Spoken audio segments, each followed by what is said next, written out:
Hey there, welcome to First Five. If you're looking for encouragement, you came to the right place. Let's dive in. Let me ask you a question. Have you ever struggled with people pleasing before? I know personally I have. There were so many seasons of my life where I feel like I struggled greatly with wanting to please people. Like I just wanted people to like me.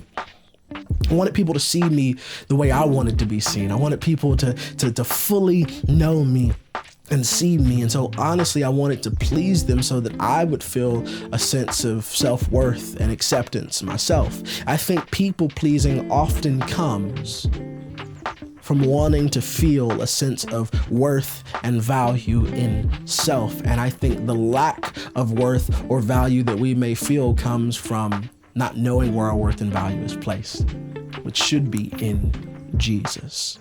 So I've struggled with people pleasing in my life. And I think to a certain extent, we all struggle with people pleasing.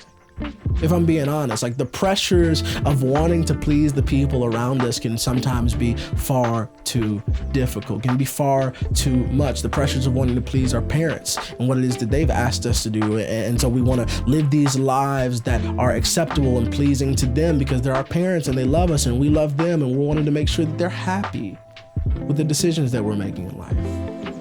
The pressure that we may have to please our friends around us, or hey, as Christians, the pressures that we may have to please the people in our theological camps who believe the same things that we do theologically. Like there is pressure to please people who don't believe in Jesus because we want them to come into this understanding and this love and this knowledge of who Jesus is. There is pressure all around us to people please.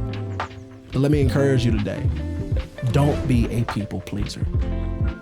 Come on, don't be a people pleaser. Don't be a person who is in this game of life for the pleasure of other people. You should only be in on the pleasure of God. That everything you do would be to please Christ, not man. And I think Paul gets this. Paul gets this really well, especially in the book of Galatians. I think we often find ourselves in places where we're wanting to please others. And Paul is like, nah, dog, that's not my aim. That's not my mission. That's not my goal. You see, in Galatians 1, Paul is really talking kind of raw to the church, okay? He's like, as he's writing this letter, he is really getting after them and saying, listen, I have been appointed not by human authority, not by man, but by Jesus to preach this good news. And I am shocked by how quickly you all have turned away from the good news.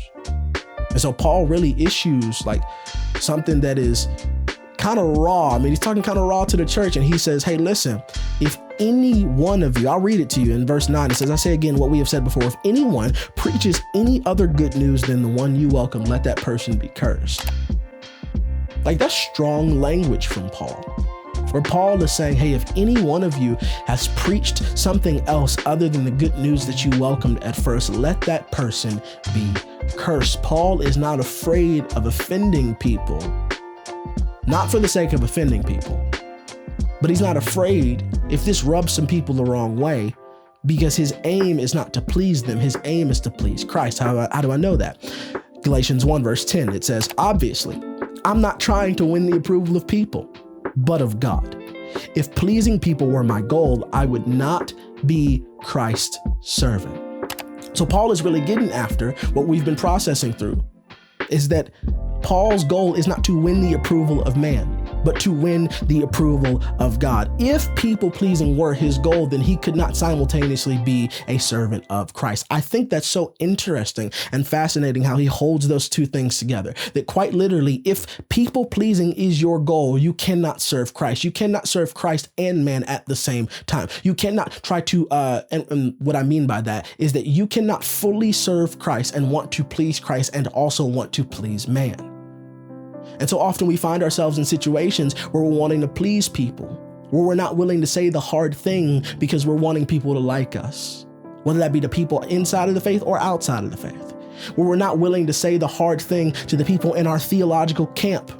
We're just regurgitating the talking points because we want to make sure that we're in alignment with what the people around us believe. Listen to me carefully. If you are going to follow Jesus, you are going to piss some people off.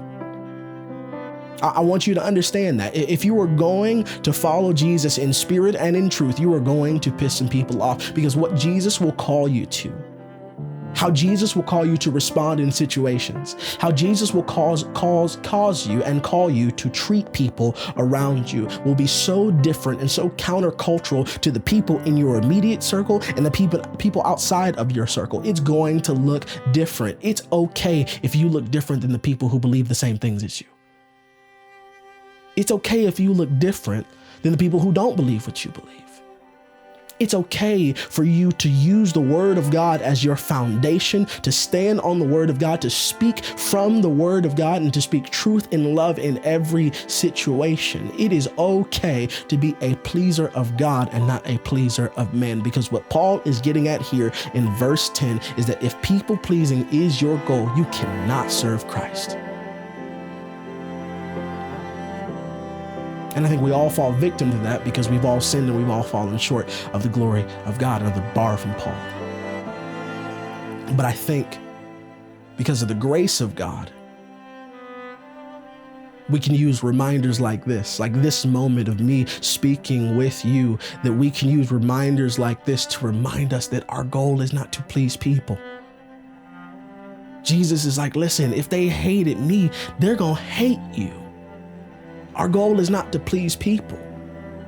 Our goal is to please Christ. And all of our energy and all of our efforts and all of our attention should be focused on pleasing Him and Him alone, because it's Him who we serve. And out of the overflow of service to Him, we serve others well by speaking truth and love in every situation, whether in the family of God or outside of the family of God. What does it look like for you today to be in the business of pleasing Christ instead of the business of pleasing man? I really hope that encouraged you today. We'll talk soon.